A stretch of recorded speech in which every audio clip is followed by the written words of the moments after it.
What's up, ladies and gentlemen? I am back. Your favorite clown's back. Your favorite clown's black. No, not your favorite clown's black. Your favorite clown is back. Wow, my words. So, welcome to Venus. That's right, Venus in Bharani Nakshatra. And we're going to swim in the waters of Bharani today. So yes, we're going to be doing Venus in the Nakshatra of Bharani, as in what happens when Venus is in the sign of Aries, and especially between the degrees of 13.5 to I believe 23 degrees of Aries, which has this particular constellation behind it known as Bharani Nakshatra. And so we're going to see what Venus does in this particular degrees. Okay, so don't mistake or prejudge, a Venus in Aries as this one particular personality. It's three different personalities. Actually, it's not even three. It's almost 12 different personalities. So anyway, if you do not know where your Venus is placed, what degrees it's at, what sign it's in, what nakshatra it's in, all the other astrological details, for that check out the links here. Check out my full astrological report, including my books, Astrology, Conjunction, and Aspects, and Mahadashas of the Speed of Light, including all my consultations at this link. So let's get started with the Venus in Bharani. And by the way, before we get started, you might be thinking, what is this like white thing here on his eyes? It's just that when I was in Chicago this weekend, and I will put a small video up because you guys have already seen me in Chicago. I was just there to discuss some business with my friend. But we did have a good time. We went into a completely new place. We went to like this Japanese Korean barbecue, or not Japanese Korean, Japanese barbecue, where like you cook in the middle. Oh, it was just the greatest time with my friend. After connecting, after the fact I was married with kids, he's married with kids, and here we are meeting as two adult fathers and, trying to make something happen as far as like business is concerned. So you'll see that. But I woke up in Chicago in the morning and literally like I had like this redness hair, and then it turned into like a zit. So I'm like, as soon as I came back, I'm like, I put something here. So that's all it is. Nothing special. So anyway, Bharani Nakshatra. See, Bharani is a nakshatra related to Yama, the god of death. And this is a nakshatra, okay, that is really known for people who are natural healers, people who have the ability to look beyond the cycle of life. Like these are the people that always are, first of all, fascinated by death. They usually, will always be looking into wanting to read subjects on like life after death. What is after death? What is this life? What happens when you die? These are the curiosity of Bharani Nakshatra. But what is Venus doing here? Venus represents, as you know, Venus is, first of all, your spouse, your wife, your husband in general. And especially for a man, it represents a girlfriend, wife, or any kind of a female counterpart. Okay, and Venus represents your ability to love, your ability to enjoy life, your ability to choose. Like, what do you choose, right? What do you choose? That's what Venus is, because Venus is about choosing a partner. Well, I want to marry this girl. I want to marry this guy. I want to be in love with this person. No, I'm not in love with you. I'm in love with this person.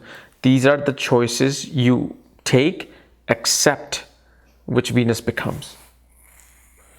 So what does it do in Venus? Well, here it can tell a whole lot about your spouse. It tells a whole lot about who this person that you're with, what are they all about. Now, obviously, there are a lot of things that can become quite scary, and I try to not show that right away. This is why I asked, like, if you notice on my website, there's a nakshatra reading.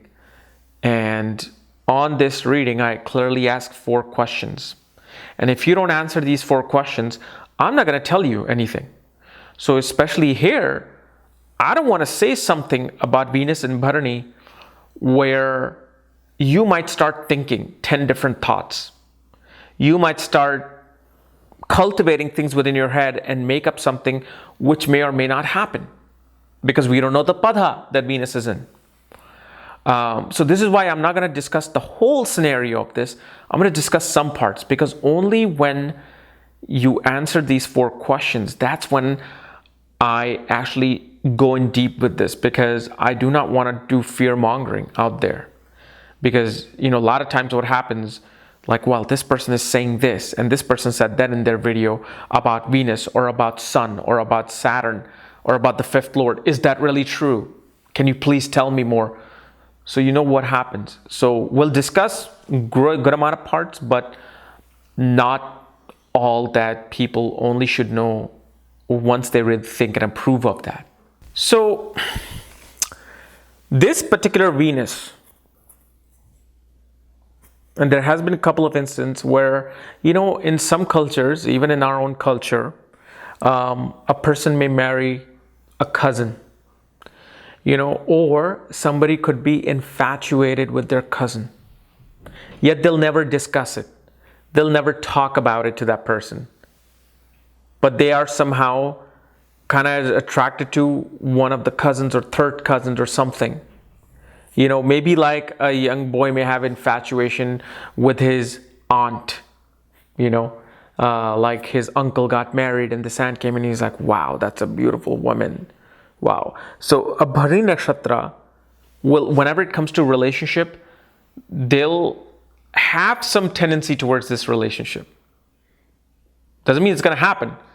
It has some tendency, especially depending upon the pada. Again, I can't really say it's going to happen or not. You have to look at the pada, how this pada is operating. You also see that this person that you're going to be with, that you are going to be with, may not have the greatest relationship with the mother. Like, it feels like they will feel like adopted with the mother, or what happens is mother was so busy in her work, raised the person right, yet they just never got that full-on motherly love. So even though they love their mother and mother loves them, they just feel like, I really wish my mom was at my recital when I was 5. I really wish my mom was there when I was sick instead of my dad taking care of me. I wish my mom was there at home, but I know my mom was working. She had to work in a hospital. She was a nurse. These things happen. And especially for them, either they will love their sibling or absolutely hate their sibling. So there is a tendency towards that. You'll also see them saying some phrases like, oh, I'm finished with that. I'm done with that. Finished and done would be some of the phrases that they talk about, in this. Definitely, they're going to be the type of people who'll have great love for, not gardening. Great love for herbology, like herbs. Okay, they love growing herbs, love to talk about herbs. And usually if this person is a doctor, they might be either a gynecologist, they might be a midwife, they might be a delivery room nurse. So whenever it comes to the medical field, that's what they like to deal with. They want to deal with the motherhood. They want to deal with the birthing of things. This scenario of life and death. They will actually be very fascinated with shows like ER. They'll be fascinated with shows on death. They'll be fascinated with looking at surgeries, a lot of dramatic things. They definitely love bright objects, bright colors, pink.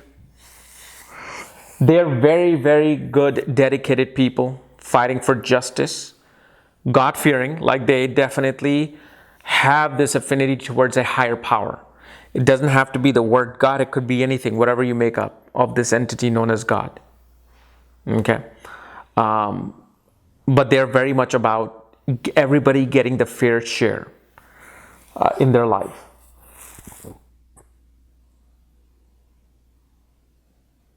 They definitely, especially a woman, will love luxurious items. They love luxury. They're very good in arts. Like even if they're, let's say, bankers or doctors, they'll have a natural ability to deal with colors and art.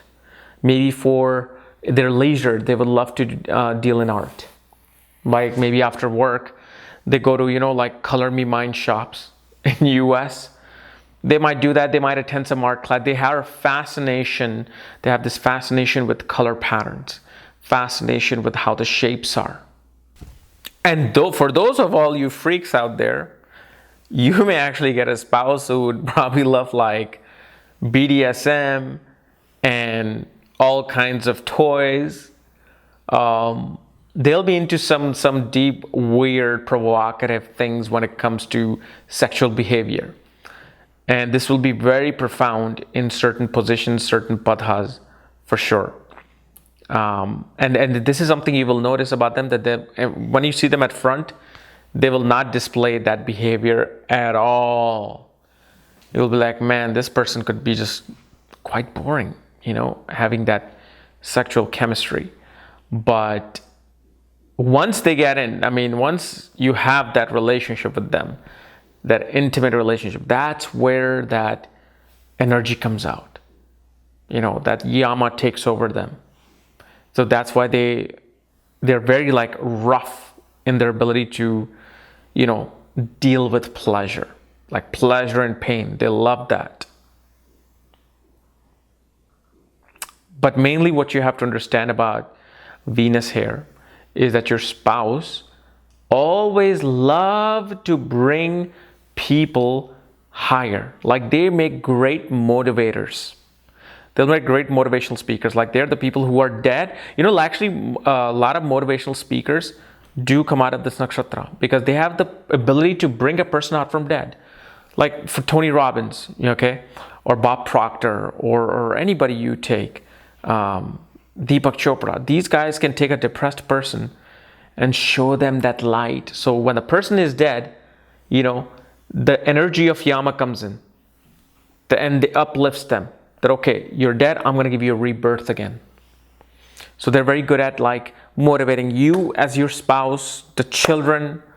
They're very lively. They just know, because they have gone through such pain in their life that they feel like nobody should be in the pain that they have gone through. And so they love to uplift people. And there's a lot of things, about this nakshatra. But again, there's no point in discussing those things openly. Okay? So they're definitely also connected to the shamanism, connected to those, old Viking cultures and Egyptian type cultures. They love that ancient understanding of civilization. Maybe they'll have like books on Egypt. They'll have books on, Renaissance. They'll have books on like shamanism. So very, very mystical people. Okay. So guys, this was my analysis of Venus in Bharani Nakshatra. If you're new to my channel, subscribe below. And if you want to know where your Venus is, all your astrological details, my books, reports, consultation, the new Nakshatra reading, for that, check out the links here. Otherwise, we'll see you later. Bye-bye.